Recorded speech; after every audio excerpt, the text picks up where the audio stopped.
Hi guys, I'm back again like I never left. So thank you so much for watching my previous video. So I'm back again. Let's talk about Mohbad's dad. There's been a lot of speculations about Mohbad's dad, his reaction, his quick, intention to bury his son, as quick as like 1 hour. I think he wanted to bury Mohbad overnight and all that You all know what is going on the internet. But my take on this issue is that Mohbad's dad is bitter. We all have blamed him in one way or the other, like it has something to do with his death. But at this junction, I think it does not. Maybe or maybe not, but there's no certainty from my side anymore. I think he's a bitter dad. A lot of things has shown that the Mohbad was not on his dad's side. And when there was no one, the mom left, left them when they were very young. The dad was there for over 15 years. When the stardom came, the mom was in the picture, always with the, with the son in contact. That the dad did not enjoy the way he wanted to, and a whole lot of stuff. And the mistake the dad made again was, the second day they announced his death, that's on the 13th of September, the dad came out and was talking about something very different from maybe the cause of the death, his death, or how terrible he has been treated by the Malians, how he felt about it. He was not talking about the pain he went through. He was not talking about the pain of losing a child. There was nothing like feeling that pain. There's nothing like take the camera off me. I mean, no, that kind of stuff. He was only talking about how the son didn't take care of him, the amount the son used to give him, who is with the son's properties, all that caused for questioning, and a lot of Nigerians are so angry with him, and that really caused a lot of talk on the internet. And any parent, any sane human being will read meaning to what he has done, burying the son like just now without questioning.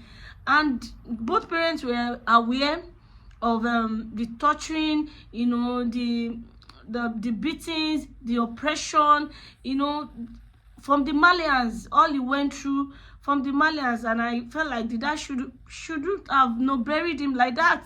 And even if he's an illiterate, there's something you do before you bury a star. Like, it's not just an ordinary person. You need to report to the police, cause of death and all that, so they can come. Okay, do we really need autopsy? Do we really need to have people to question? What if Nigerians did not come out the way they did?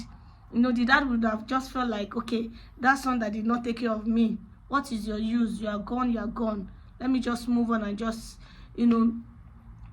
manage what I have gotten. That's the land, because he said it was Mohbad that bought the land through his mother-in-law, but eventually gave it to him before he died, that he should build a his church on it.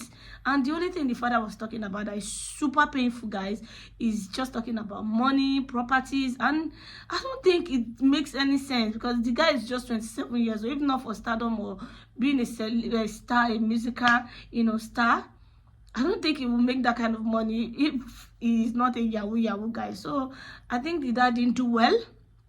The dad didn't do well at all. He didn't do well in this case. He should have just left the boy. Let the proper authority do their investigation, and before he goes bury the guy. And we heard a few days later, we heard that he was planning to even bury him overnight.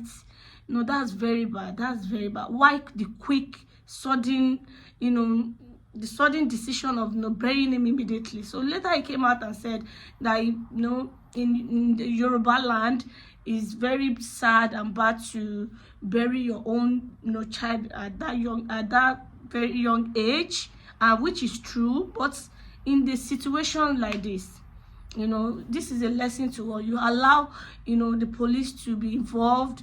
You get the doctor's reports, the death certificate, the cause of death, and every other thing, because it's not just an ordinary guy. He's a celebrity. So I think the dad should just calm down and allow the police do their job at this junction, and stop giving us that body language like you are not comfortable with what is happening, like you know something about it.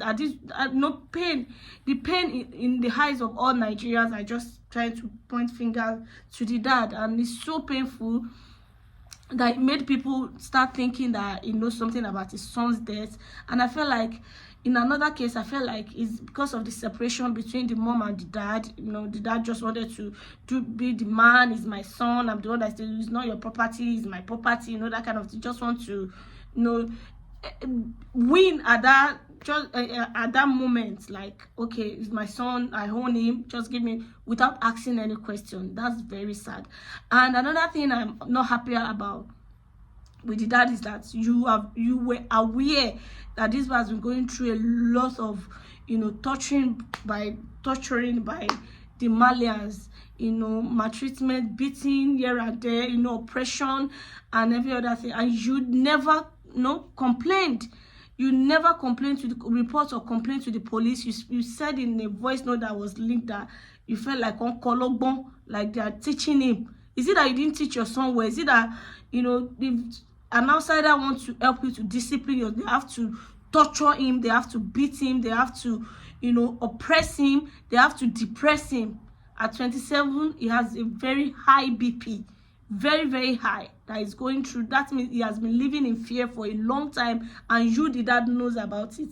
Hello, that is very sad. So I observed that also, that he felt comfortable that the Malian should discipline him, like, okay, I'm not enjoying you, so what's the big deal? Maybe when they beat you, you run back to me. You know, that kind of a father is so super sad.